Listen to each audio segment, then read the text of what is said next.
أما بعد فأعوذ بالله من الشيطان الرجيم.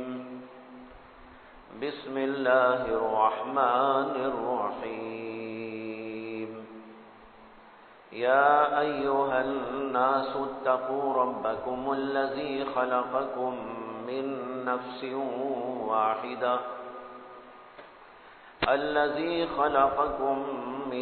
نفس واحدة وخلق منها زوجها وبث منهما رجالا كثيرا ونساء واتقوا الله الذي تساءلون به والأرحام إن الله كان عليكم رقيبا. وقال النبي صلى الله عليه وسلم: يا معشر الشباب من استطاع منكم الباءة فليتزوج فإنه أغض للبصر وأحسن للفرج ومن لم يستطع فعليه بالصوم فإنه له وجاء. وقال النبي صلى الله عليه وسلم: من تزوج لله فقد استكمل نصف الإيمان فليتق الله في النصف الباقي أو كما قال صلى الله عليه وسلم. محترم حضرات، بھائیوں، بزرگوں، دوستوں، اس وقت میں نے آپ کے سامنے قرآن کریم کی ایک آیت، وہ آیت جو نکاح کے سلسلے میں خطبے میں پڑھی جاتی ہے، وہ پڑھی، اور نبی اکرم سرور عالم صلی اللہ علیہ وسلم کی 2 احادیث پڑھی ہے. آیت بھی نکاح کے سلسلے میں ہے اور احادیث یہ بھی نکاح کے بارے میں وارد ہوئی ہے. اسلام کے اندر نکاح ایک بہت اہم ترین عبادت اور بہت بڑی نیکی ہے. دیگر مذاہب میں نکاح ایک دنیاوی کام ہے، اسی لیے بعض مذاہب وہ ہیں جو نکاح کو پسند بھی نہیں کرتے ہیں. نکاح ان کے ہاں ایک 3rd کلاس قسم کا عمل ہے، جیسے کہ عیسائی مسلک، عیسائی مذہب میں جو ان کے پادری ہوتے ہیں اور ان کے رہبر کہلاتے ہیں، ان میں وہ آدمی بڑا مقدس مانا جاتا ہے جو آدمی نکاح نہ کرے، کیونکہ ان کے ہاں نکاح کرنا ایک دنیاوی عمل ہے. وہ کہتے ہیں کہ ہمارا پادری وہ بہتر ہے، وہ اعلیٰ ہے، وہ افضل ہے، مقدس ہے، جو نکاح نہ کرے. نکاح کرے تو وہ تو ٹھیک ہے، لیکن 3rd کلاس قسم کا عمل ہے. لیکن اسلام نے نکاح کو بہت اہمیت دی ہے، نکاح کو ایک مقدس عمل ٹھہرایا ہے، اس کے فضائل بیان کیے اور اس کی ضرورت اور اس کے ثمرات اور اس کی برکات کا واضح الفاظ کے اندر تذکرہ فرمایا ہے. میں نے اس وقت جو آیت اور اسی طرح 2 احادیث پڑھی ہیں، میں تھوڑی سی روشنی اس کے اوپر پہلے ڈالوں گا تاکہ ہمیں یہ اندازہ ہو کہ اسلام کے اندر نکاح کیا مقام رکھتا ہے اور اس کی کیا فضیلت ہے. آیت کریمہ یہ سورہ نساء کی پہلی آیت ہے اور نکاح کے خطبے کے اندر پڑھی جاتی ہے، بلکہ یہ نکاحی کے خطبے میں نہیں بلکہ دیگر خطبات نبوی کے اندر بھی اس آیت کا تذکرہ ملتا ہے. کہ اللہ کے نبی سرور عالم صلی اللہ علیہ وسلم جب کوئی خطبہ دیتے تھے تو اس کے اندر اس آیت کی بھی تلاوت کرتے تھے۔ وہ آیت یہ ہے کہ اللہ تعالیٰ نے کہا یا ایھا الناس اتقوا ربکم الذی خلقکم من نفس واحدہ وخلق منها زوجها وبث منهما رجالا كثيرا ونساء۔ اے انسانوں، اپنے اس مالک سے، پروردگار سے ڈر کر زندگی گزارو، وہ پروردگار جس نے تم کو پیدا کیا ایک ذات سے، خلقکم من نفس واحدہ، ایک ذات سے پیدا کیا۔ اس سے مراد حضرت سیدنا آدم علیہ السلام ہے کہ اللہ تعالیٰ نے تمام انسانوں کو جو پیدا کیا ہے وہ حضرت آدم علیہ السلام سے پیدا کیا ہے۔ اسے فرمایا خلقکم من نفس واحدہ، وہ اللہ، وہ تمہارا پروردگار جس نے تم سب کو ایک نفس، ایک ذات سے پیدا کیا۔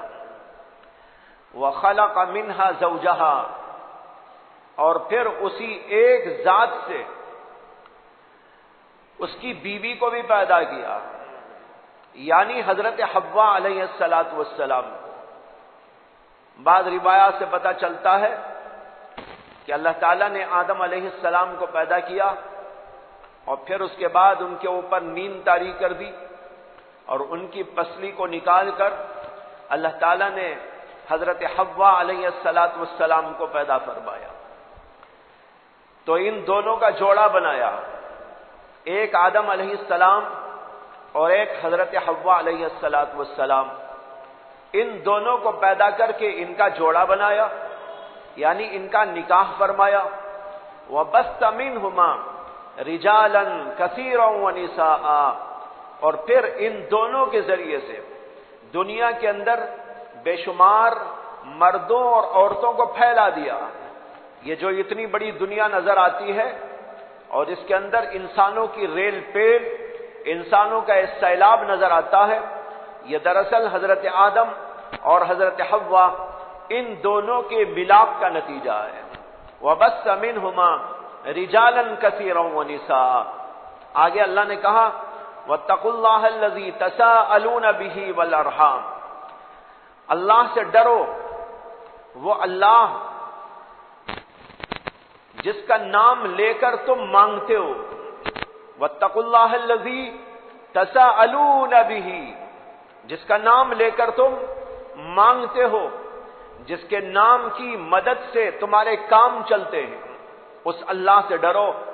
والارحام، اور جو تمہارے ماں باپ آدم اور حوا کے ذریعے تمہاری رشتہ داریاں پیدا کی، کوئی بہن ہے، کوئی بھائی ہے، کوئی تایا ہے، کوئی باپ ہے، کوئی ماں ہے، کوئی چچا ہے، کوئی چچی ہے، کوئی ماموں ہے، کوئی مامی ہے، یہ جو رشتہ داریاں اللہ نے پیدا کی، ان رشتہ داریوں سے بھی ڈرو۔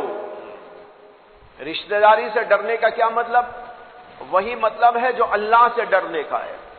اللہ سے ڈرو کا مطلب ہے اللہ کے حقوق ادا کرو، اللہ نے جو کہا ہے اس کے مطابق زندگی کرو، یہ اللہ سے ڈرنا ہے۔ والارحام، اور جو تمہاری رشتہ داریاں اللہ نے بنائی آدم اور حوا کے ذریعے سے، اس سے بھی ڈرو، یعنی ان کے بھی حقوق ادا کرو، ماں باپ کے حقوق ادا کرو، بھائی بہنوں کے حقوق ادا کرو، رشتہ داروں کے حقوق ادا کرو۔ اس طرح ڈر کر زندگی کرو، ایک طرف اللہ کے حقوق کو ادا کرو اور دوسری طرف رشتہ داری کے حقوق کو ادا کرو۔ وَاتَّقُوا اللَّهَ الَّذِي تَسَاءَلُونَ بِهِ وَالْأَرْحَامَ إِنَّ اللَّهَ كَانَ عَلَيْكُمْ رَقِيبًا، بلا شبہ اللہ تعالیٰ تمہارا نگہبان ہے، تمہاری نگرانی کر رہا ہے، کون صحیح کام کر رہا ہے، کون صحیح نہیں کر رہا ہے، کون اللہ کے حقوق ادا کر رہا ہے، کون نہیں ادا کر رہا ہے، اللہ ان سب کو دیکھ رہا ہے اور ان سب کی نگرانی کر رہا ہے۔ یہ ہے آیت کریمہ اور اس کی مختصر تشریح اس سے معلوم ہوا کہ سب سے پہلے آدم علیہ السلام اور حضرت حوا کو اللہ نے پیدا کیا اور ان کے اندر نکاح کا رشتہ قائم کیا. پھر اسی نکاح کے ذریعے بے شمار مرد بے شمار عورتیں دنیا کے اندر وجود میں آئی. اور آج جو کچھ آپ دنیا کے اندر مردوں کا عورتوں کا یعنی آدم علیہ السلام کی ذریت کا مشاہدہ کرتے ہیں یہ دراصل اسی نکاح کا نتیجہ ہے جو حضرت آدم اور حضرت حوا علیہ السلام کے درمیان میں ہوا تھا. اس کے اندر ہمارے ماں باپ یعنی حضرت آدم اور حضرت حوا ان دونوں کے نکاح کا اللہ نے ذکر کیا ہے. معلوم ہوا کہ ایک مقدس رشتہ تھا جو اللہ نے قائم کیا تھا حضرت آدم اور حضرت حوا کے درمیان. اور پھر اس سے جو مقصد تھا وہ مقصد اللہ نے اسی کے بعد میں ذکر کر دیا. وَبَثَّ مِنْهُمَا رِجَالًا كَثِيرًا وَنِسَاءً. اس نکاح کا مقصد کیا تھا؟ اس نکاح کا مقصد تھا مردوں اور عورتوں کو دنیا میں وجود دینا یعنی آدم علیہ السلام کی نسل کو پیدا کرنا. اس سے معلوم ہوتا ہے کہ نکاح کا ایک بہت بڑا مقصد اللہ تبارک و تعالیٰ کے نزدیک یہ ہے کہ دنیا کے اندر یہ نسل آدم باقی رہے، اس کا سلسلہ چلتا رہے. اس کے لیے اللہ نے نکاح کے سلسلے کو جاری کیا کہ نکاح کے ذریعے سے مرد اور عورت کا ملاپ ہوتا ہے اور اس ملاپ کے نتیجے میں انسان پیدا ہوتے ہیں اور یہ سلسلہ برابر چلتا رہے گا قیامت تک. معلوم ہوا کہ یہ مقصد ہے کہ نسل انسانی کے بقا اور اس کے تحفظ کا سامان پیدا کیا جائے. اس کے لیے اللہ نے نکاح کو مقرر کیا اور مشروع فرمایا. سب سے پہلے جن کو پیدا کیا وہیں سے نکاح کا سلسلہ بھی پیدا کر دیا گیا. یہ پہلی آیت تھی جو میں نے آج پڑھی تھی آپ کے سامنے. دوسرے میں نے حدیث پڑھی آپ کے سامنے کہ رسول اکرم صلی اللہ علیہ وسلم نے ارشاد فرمایا یا معشر الشباب، اے نوجوانوں کے گروہ. اللہ کے نبی نے نوجوانوں سے خطاب کیا ہے اور کہا یا معشر الشباب من استطاع منکم الباءۃ فلیتزوج. تم میں سے جس کے پاس طاقت ہو بیوی کرنے کی اور نکاح کرنے کی فلیتزوج، اس کو چاہیے کہ وہ نکاح کر لے. اس میں حکم دیا ہے نبی اکرم صلی اللہ علیہ وسلم نے نوجوانوں کو کہ وہ نکاح کریں اگر ان کے پاس نکاح کرنے کی طاقت موجود ہے، بیوی کا مہر دے سکتے ہیں، بیوی کا نفقہ چلا سکتے ہیں، اس کی ضروریات کو پورا کر سکتے ہیں، تو پھر اس کو چاہیے کہ نکاح کر لے، نکاح کیے بغیر نہ رہے.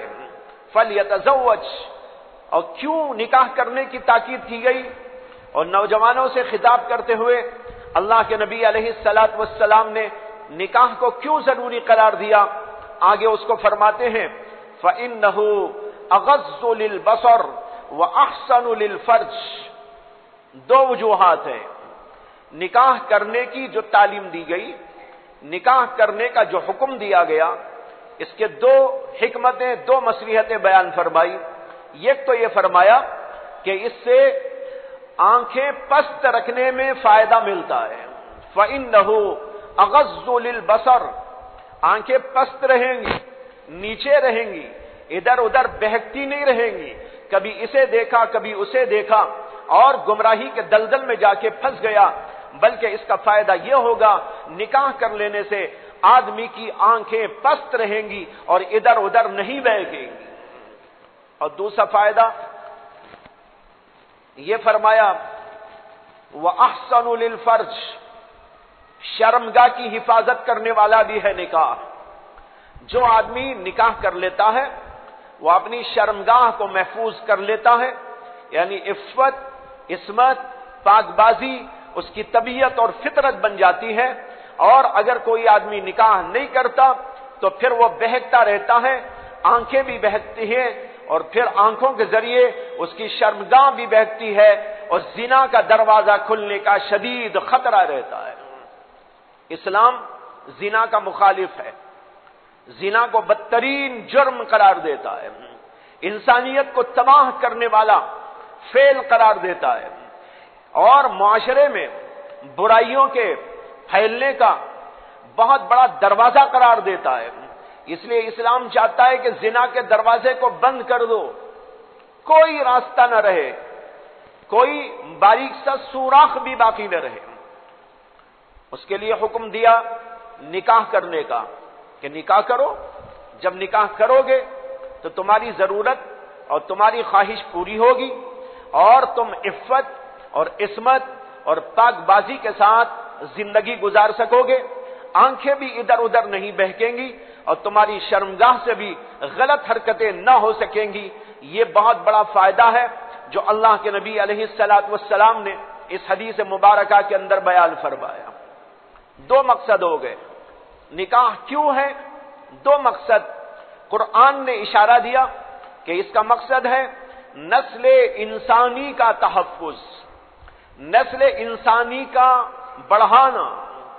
جو آدم علیہ السلام کو اور حضرت حوا کو پیدا کیا وہاں سے سلسلہ چلا اور قیامت تک اس کو چلنا ہے۔ اگر نکاح کا سلسلہ نہ رہے گا نسل کیسے چلے گی؟ نسل چلنے کا اللہ تعالیٰ نے یہ ایک سسٹم بنایا ہے، ایک طریقہ کار بنایا ہے کہ ماں باپ ان دونوں کے ملاپ سے بچے پیدا ہوتے رہیں گے، پھر وہ بچے بڑھیں گے اور پھر ان میں جو ہے یہی سلسلہ نکاح چلے گا اور پھر ان کی اولاد ہوگی اور پھر ان کی اولاد ہوگی، یہاں تک کہ قیامت تک یہ سلسلہ برابر جاری رہے گا۔ اور یہ مشاہدہ ہے، ساری دنیا دیکھ رہی ہے، یہاں سے وہاں تک سب دیکھ رہے ہیں کہ آدم علیہ السلام سے جو نسل چلی تھی آج تک باقی ہے۔ اگر ہم سے پوچھا جائے تم کون ہو، ہم کہتے ہیں آدمی۔ آدمی کے معنی کیا؟ آدمی یہ یا نسبت کی ہے، یعنی ہم آدم سے ہیں، آدمی ہیں، یعنی آدم کی نسل ہے۔ آدم کی نسل کو آدمی کہا جاتا ہے اور عربی کے اندر اسی کو بنو آدم کہا جاتا ہے۔ قرآن میں بنو آدم کے لفظ سے انسانیت کو پکارا گیا ہے، انسانوں کو خطاب کیا گیا ہے، اس لیے کہ وہ آدم علیہ السلام کی نسل ہے۔ تو بتانا یہ ہے کہ ایک بڑا مقصد نکاح کا یہ ہے کہ دنیا کے اندر آدم علیہ السلام کی نسل باقی رہے، اس لیے کہ اور جتنی دنیا میں نسلیں موجود ہیں، جنات کی ہوں یا جانوروں کی ہو، جانوروں میں بے شمار جانور ہیں، ہاتھی بھی ہے، باغ بھی ہے، کتا بھی ہے، بلی بھی ہے، چھوٹے بھی ہیں، بڑے بھی ہیں، پتہ نہیں کیسے کیسے جانور ہیں، ان کی بھی نسلیں چل رہی ہیں۔ لیکن اس دنیا کے اندر جو اصل ہے وہ انسان ہے۔ انسان ہی کے لیے تمام کائنات کو پیدا کیا گیا ہے، زمین کو، آسمان کو، چاند سورج کو، اور اس کے اندر بے شمار قسم کی نعمتوں کو اور یہ جانوروں کو، یہ سب اللہ نے جو پیدا کیا ہے یہ انسانوں کے واسطے پیدا کیا ہے۔ اگر انسان ہی نہ رہنا ہو تو پھر کسی اور کے یہاں رہنے کی کوئی ضرورت نہیں باقی رہ جاتی۔ اس لیے انسان کو باقی رکھنا یہ اصل مقصد ہے اللہ کا، اور اس میں اشارہ دیا وَبَثَّ مِنْهُمَا رِجَالًا كَثِيرًا وَنِسَاءً کہ اللہ نے بے شمار مردوں اور عورتوں کو پھیلایا۔ دوسرا مقصد کیا ہے؟ دوسرا مقصد ہے معاشرے کی پاکیزگی، معاشرہ پاک صاف رہے، گندگیوں سے آلودہ نہ ہو، اس کے اندر زنا نہ ہو، اس کے اندر بے حیائی نہ ہو، اس کے اندر عصمت ہو، پاک بازی ہو۔ اس لیے نوجوانوں سے خطاب کیا گیا نکاح کر لو، اگر تمہارے اندر طاقت ہے، تمہارے اندر استطاعت موجود ہے تو تمہیں نکاح کرنا چاہیے، بے نکاح نہیں رہنا چاہیے، اس لیے کہ تمہاری آنکھیں بھی محفوظ رہتی ہیں اور تمہاری شرمگاہیں محفوظ رہتی ہیں۔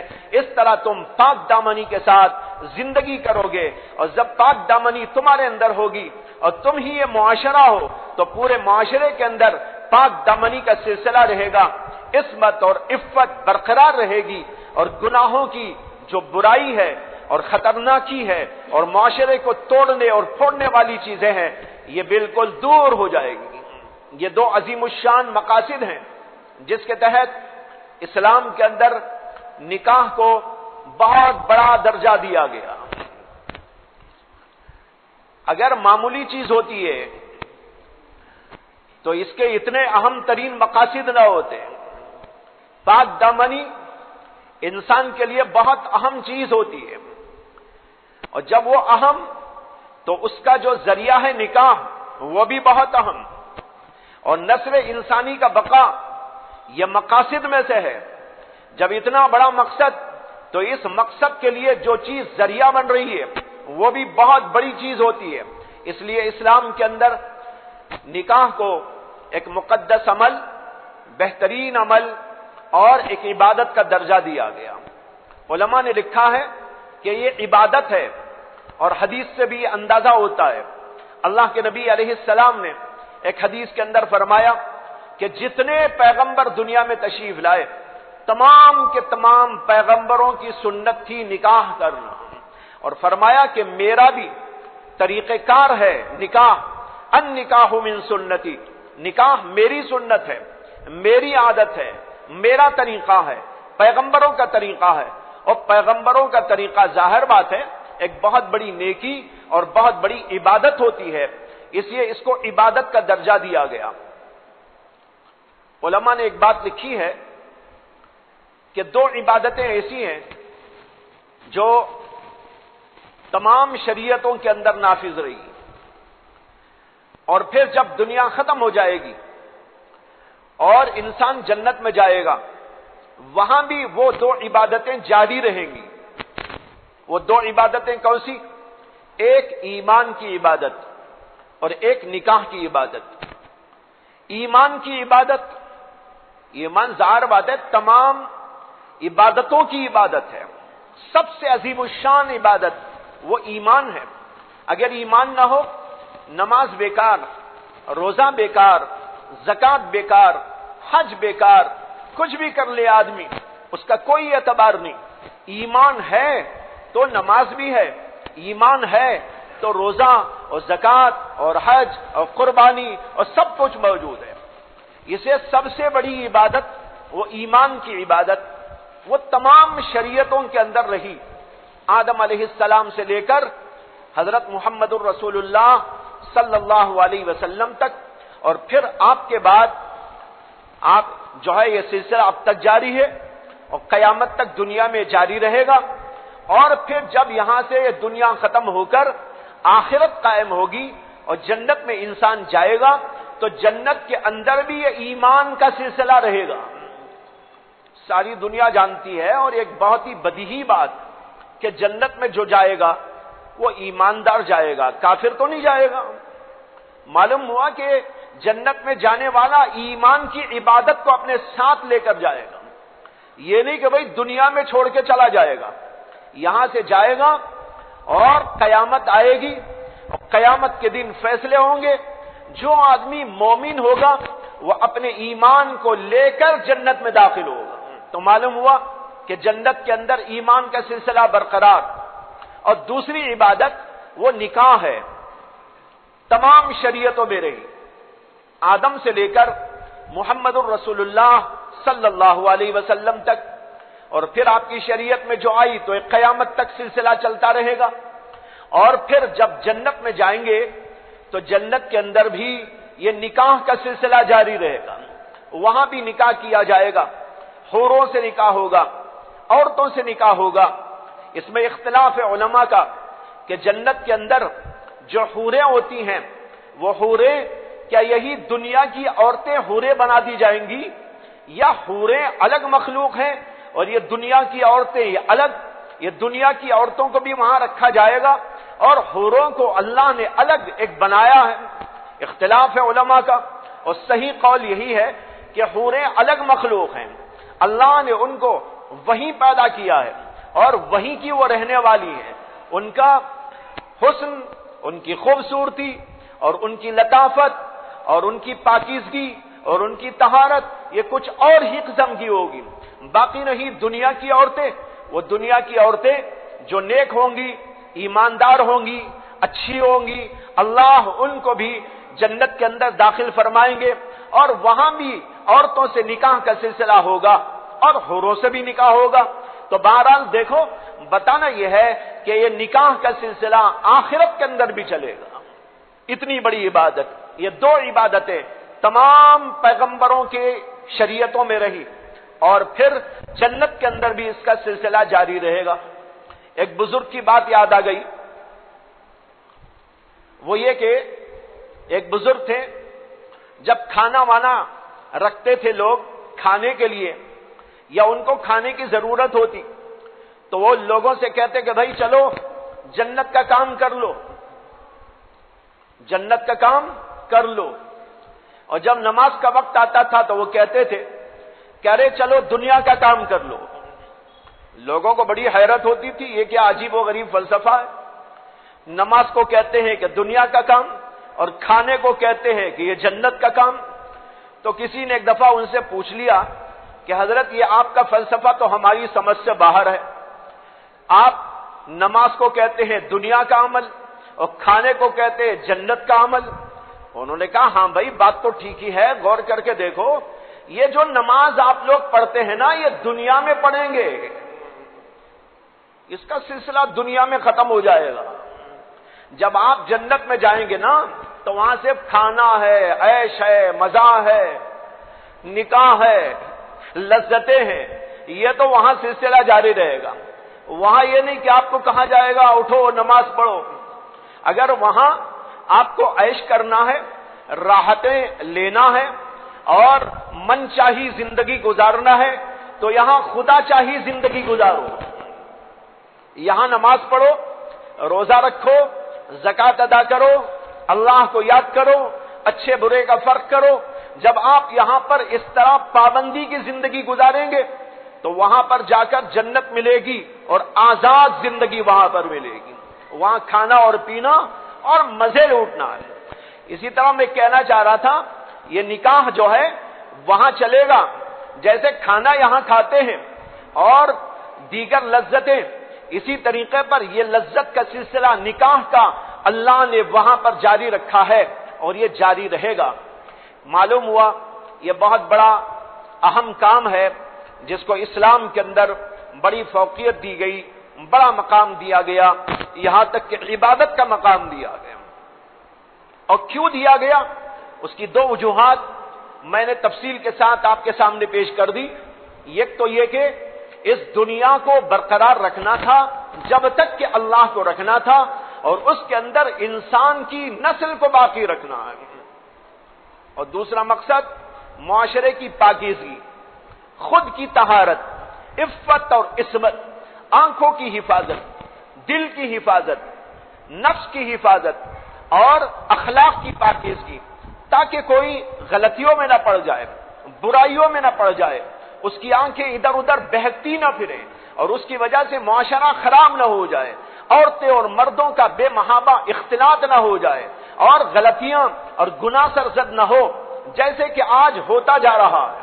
ساری دنیا کے اندر آج ان چیزوں کو نظر انداز کر دینے کا نتیجہ یہ ہو رہا ہے کہ پاکیزگی ختم ہو گئی، طہارت ختم ہو گئی، نفس کی طہارت ختم ہو گئی، اخلاق کی پاکیزگی ختم ہو گئی، آنکھوں کی پاکیزگی ختم ہو گئی، اور انسان گناہوں میں مبتلا ہو گیا۔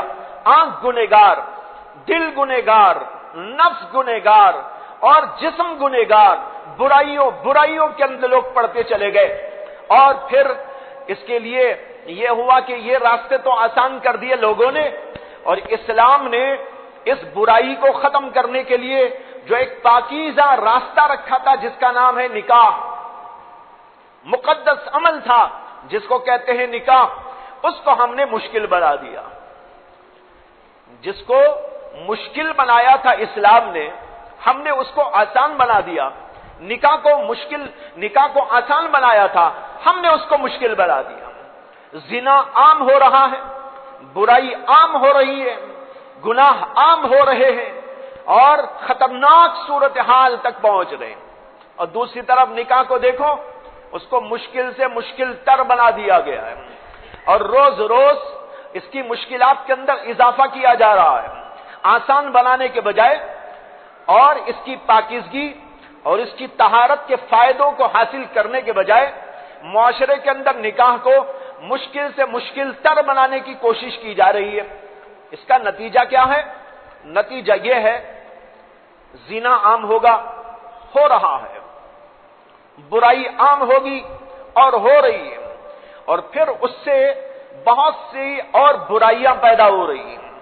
مثلا جب نکاح کو مشکل بنا دیں گے، مال کی وجہ سے، پیسے کی وجہ سے، دعوتوں کی وجہ سے، رق جات کی وجہ سے، شادی محلوں کی وجہ سے، جیسے کہ آج کر دیا گیا ہے، نکاح کو اسلام نے کہا آسان کرو، لوگوں نے کہا نہیں، اس کے لیے جوڑا اور جہیز ضروری، اور اس کے لیے ایسی لمبی چوڑی شادی ضروری، اس کے اندر اتنے ہزار لوگوں کی دعوت ہو، اور اس کے ساتھ ساتھ ایسے پکوان ہو، پکوانوں کی فہرست بنائی جاتی ہے، پکوان کا جو ہے پکاتی بھی مقرر کیا جاتا ہے، فلاں پکاتی کا پکوان ہو، فلاں ڈیزائن کا پکوان ہو، اور فلاں قسم کا چاول ہو، فلاں قسم کی بریانی ہو، اور فلاں قسم کے میٹھے جات ہو، یہ سب کچھ طے کر کے نکاح کو مشکل سے مشکل تر بنا دیا گیا۔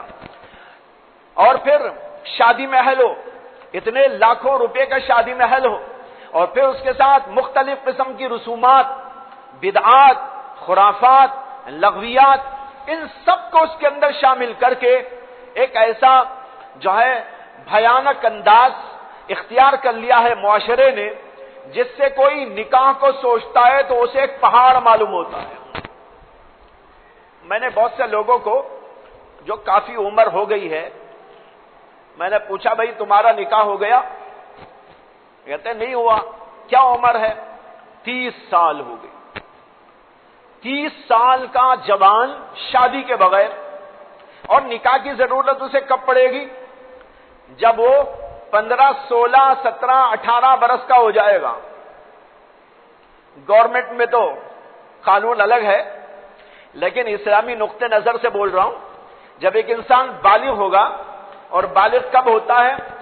15، 16 سال میں بالغ ہوتا ہے۔ 15، 16 سال کی عمر میں جب بالغ ہوگا، جوانی کے آثار، جوانی کی خواہشات، جوانی کی امنگیں، جوانی کے جذبات، یہ سب اس کے اندر بیدار ہو جائے گی۔ اب عمر لگ گئی شادی کی۔ بالکل اسی طریقے پر ایک لڑکی نے بلوغ کا درجہ پایا، اور لڑکی بالغ ہوتی ہے لڑکے سے بھی زیادہ پہلے۔ علماء نے لکھا ہے، اطباء نے تصدیق کی ہے کہ لڑکی 9 برس میں بھی بالغ ہو سکتی ہے۔ 9 برس، 10 برس، 11، 12 کے اندر بالغ ہو جاتی ہے۔ اب 9، 10 برس میں وہ بالغ ہو گئی، چلو اس کے بعد ذرا سی عمر بڑی، 12، 13، 14، 15، تو کیا اس کے اندر جذبات اور خواہشات اور اس قسم کی امنگیں اور اس طرح کی تڑپ کیا اس کے اندر نہیں پیدا ہوگی؟ اللہ نے فطرت جو بنائی ہے، وہ فطرت کوئی نہیں بدل سکتا، اس فطرت کے اندر کوئی تبدیلی نہیں لائی جا سکتی۔ انسان کے اندر جو خواہشات اللہ نے رکھی ہیں اور ان خواہشات کو پورا کرنے کا طریقہ بتایا، یہ اسی لیے بتایا کہ اللہ کو معلوم ہے، اللہ ہی نے پیدا کیا ہے، اس اللہ کو معلوم کہ انسان کو کیا کیا ضرورت پڑتی۔ دیکھو ہم کو بنایا، ہمیں کھانے کی ضرورت تھی، بھوک لگتی ہے، کھانا ضروری ہے، کیا اللہ نے کھانے پینے کا انتظام نہیں کیا ہے؟